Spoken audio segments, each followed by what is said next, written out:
électorale solide et moderne, à outiller les acteurs de terrain et à refonder le sens même de l'éducation en Haïti. Mon statut de directeur général m'a permis de présider le comité de pilotage de ce projet, ce qui a été pour moi une responsabilité à la fois technique et humaine.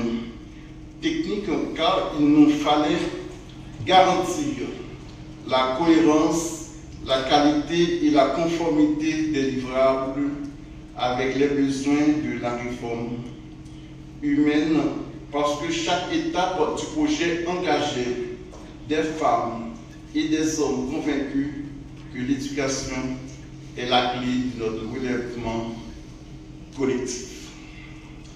Dans un environnement institutionnel souvent marqué par des aléas politiques, naturels et sanitaires, dans un contexte sécuritaire et socio-économique extrêmement morose, Nectar a néanmoins avancé avec méthode, avec rigueur et avec résilience. Nous pouvons en témoigner aujourd'hui, les objectifs initiaux ont été atteints. Les livrables prévus ont été soumis dans les délais convenus et nous disposons désormais de bases solides pour le déploiement de la réforme.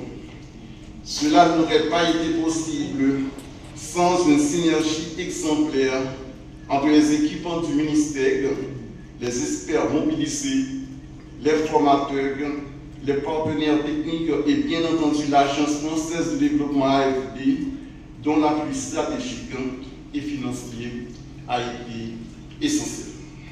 Je souhaite également souligner la qualité du dialogue avec les équipes du consortium FFI, IFOSTED, Canopé et de l'appui à la maîtrise d'ouvrage AMO à travers l'IED, dont le travail constant a permis de surmonter bien des obstacles logistiques et conjoncturels.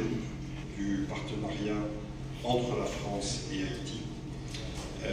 On l'a vu, c'est un partenariat qui est financier, 8 millions d'euros apportés par la France à travers l'AFD, mais c'est aussi un partenariat intellectuel avec beaucoup d'échanges entre les cadres du ministère et des experts du côté français.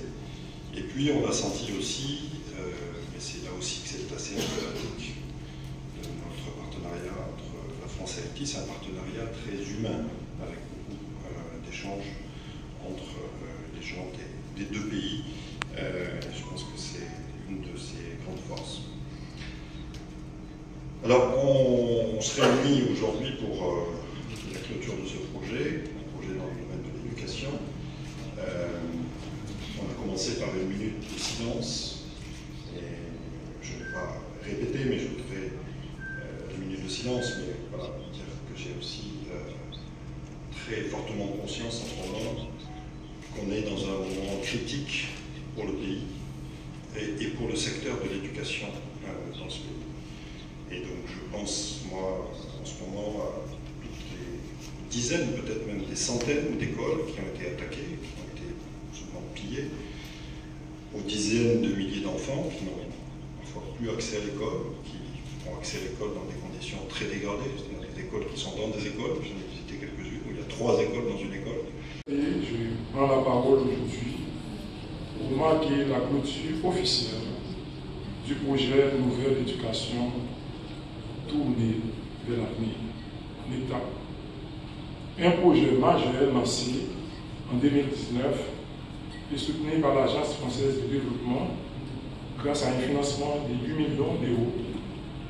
Ce projet a contribué activement à l'actualisation de notre système éducatif à travers la mise en œuvre d'un cadre d'orientation curriculaire et a eu un impact significatif sur le développement économique et social de notre pays.